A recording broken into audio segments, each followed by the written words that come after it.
Mapagpalang araw sa ating lahat, mga kaibigan at mga kababayan. Magbabasa tayo na naman dito sa 2 Timothy 3 verse 16. Ito ang ating mababasa. All scripture is given by inspiration of Yahweh and is profitable for doctrine, for reproof, for correction, for instruction in righteousness. Ang Holy Scripture ay ibinigay sa atin ng Panginoon upang ito ang maging gabay natin. Una, maging doktrina sa ating pananampalataya. At maging tagapagturo sa atin, tagasaway sa atin upang dalhin tayo doon sa pagiging matuwid. Ang salita ng Panginoon na araw-araw na pinag-uusapan natin, mga kaibigan at mga kababayan, kung minsan ito ay binabaliwalaan ng karamihan. Ito ay walang halaga sa karamihan at mas ninanais ng iba pa na manood, makinig doon sa mga bagay-bagay na kung minsan mayroong malaswa. Medyo hindi magandang panoorin, lalo na sa mga bata,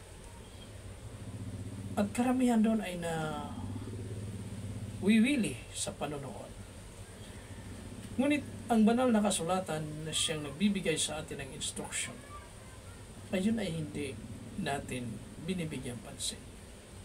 Kaya mga kaibigan, sa ating message, bigyan natin pansin ang banal na kasulatan, at ito ang magdadala sa atin patungo doon sa katuwiran.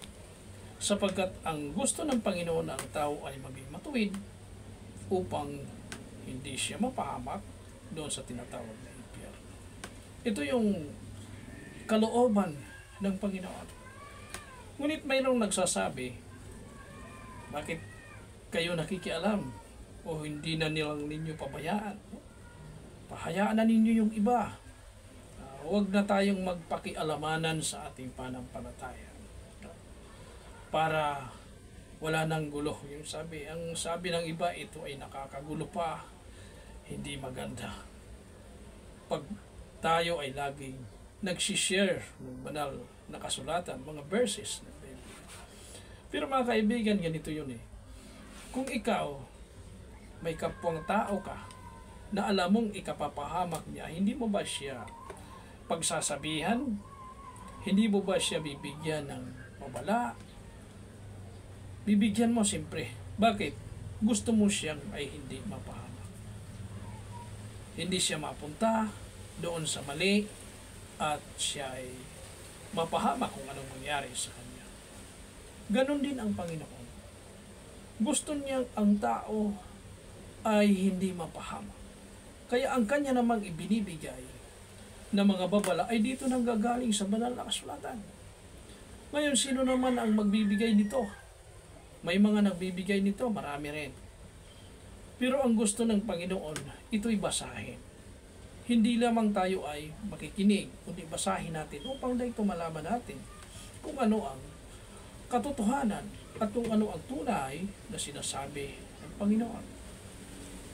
Kaya mga kaibigan at mga kababayan, ang banal na kasulatan, ito ay isang sulat na hindi mula sa kalooban ng isang tao. Kaya nga hindi mahilig ang tao.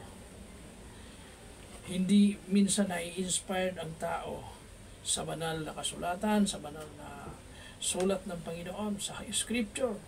Mas ginugusto nila yung mga araw-araw na napapanood, yung mga araw-araw na lang na napapanood sa kanilang mga gadget na nagbibigay sa kanilang kaluguran.